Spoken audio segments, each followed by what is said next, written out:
या आईपीएस बना दिया तो वो मिनिस्टर के ऊपर बैठे रहते हैं, वही काम करते हैं। हमें इंसाफ लेने के लिए और एजुकेशन इज़ मस्ट। जब सबसे पहले कुरान शरीफ की आयत आई ना तो उसमें एजुकेशन के लिए कहा गया कि पढ़ो पढ़ो। तो हमें अपने लोगों को प्रेरित करना चाहिए और मुझे ये खुशी है कि हमारे समाज में जितनी जिसकी हैसियत है सब लोग अपनी तरफ से कुछ न कुछ कर रहे हैं। कोई फीस दे रहा है, कोई बच्चों को पढ़ा रहा है, कोई शादी का पैसा दे रहा है। ज़मीर कुरैशी साहब हर साल इस तरह काम करते हैं। लोग देखा बच्चों को कितना बढ़ गया। देखिए, जब हमने ये प्रोग्राम शुरू किया था तो मुझे लगता है कि 85-90% के बच्चे जिनकी तादाद, इनफैक्ट पिछले साल हमारे पास सिर्फ 9 बच्चे थे जिन्होंने 90 अबव परसेंटेज लाया था, लेकिन आज हमारे पास इस साल हमारे पास 29 बच्चे ऐसे हैं जिन्होंने 90 अबव परसेंटेज लेकर आया और गोवंडी का नाम रोशन किया। मैं चाहता हूँ कि आने वाले समय में बच्चे और भी अच्छा परसेंटेज लेकर आए और आगे जाके डॉक्टर बने, इंजीनियर बने, प्रोफेसर बने और हमारे गोवंडी का नाम रोशन करें।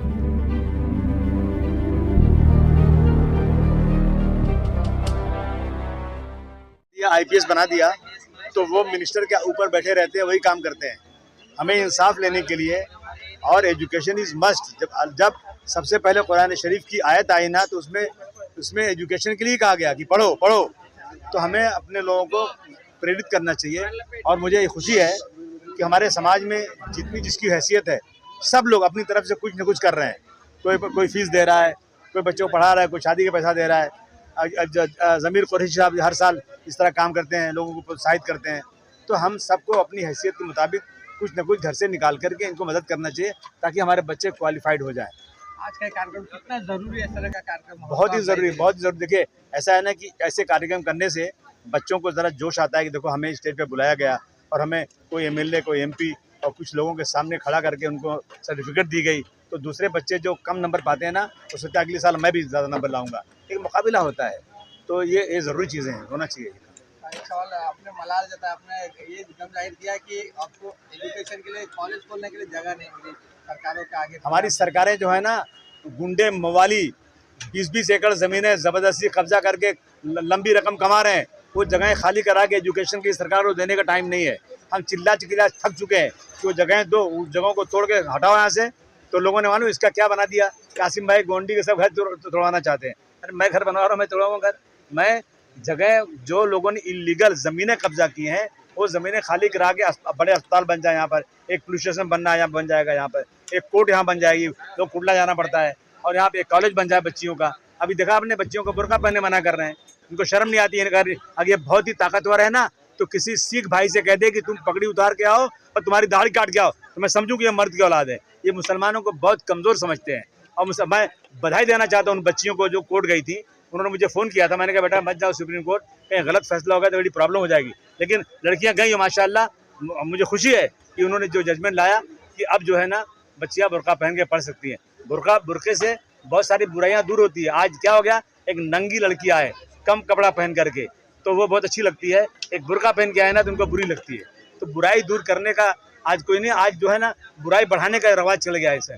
और ये मुसलमान इस्लाम ही वो काम कर सकता है जो दुनिया में बुराई से लड़ करके बुराई दूर करे।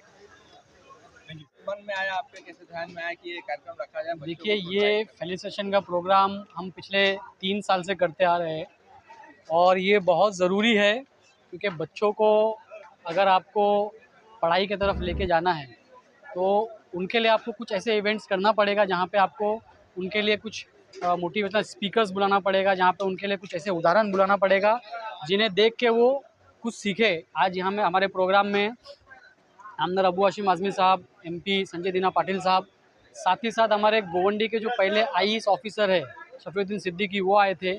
हमारे एक ऐसे स्टूडेंट है जो फिज़िक्स वाला में आज पढ़ा रहे, और हमारे एक अंसारी गोवंडी के रहवासी ऐसे है जिनका इंटरनेशनल ड्राइंग कंपटीशन में सिलेक्शन हुआ है। तो आज हमने ऐसे सारे उदाहरण रखे थे, और एक हमारे आलम सर है जिनके पास तकरीबन 16 डिग्रियां हैं। तो हम बच्चों को ये बताना चाहते हैं कि गोवंडी एक ऐसी बस्ती है जहाँ पे बच्चे अगर करना चाहे, बच्चे अगर ये सोच ले कि उन्हें कुछ बनना है तो वो बन सकते हैं, यहाँ से आगे बढ़ के कुछ कामयाबी की तरफ जा सकते हैं। और उसके उदाहरण आज हमारे बच्चे थे। हमने ऐसे लोगों को भी यहाँ आज फेलिसिटेट किया जो मेडिकल फील्ड में बहुत अच्छा काम करते हैं, समाज के लिए अच्छा काम करते हैं। तो हमारी उम्मीद रहेगी कि हर साल हम इसी तरह से प्रोग्राम करते रहे और बच्चों को पढ़ाई की तरफ लेके जाए और उनके भविष्य बनाने में उनकी मदद करें। क्या बदलाव देखा आपने जब आपने शुरुआत की थी कार्यक्रम की, और आज कितना परिवर्तन देखा, बच्चों में कितने बढ़ देखिए, गए? जब हमने ये प्रोग्राम शुरू किया था तो मुझे लगता है कि 80, 85, 90% के बच्चे जिनकी तादाद, इनफैक्ट पिछले साल हमारे पास सिर्फ 9 बच्चे थे जिन्होंने 90 अबव परसेंटेज लाया था, लेकिन आज हमारे पास इस साल हमारे पास 29 बच्चे ऐसे हैं जिन्होंने 90 अबव परसेंटेज लेकर आया और गोवंडी का नाम रोशन किया।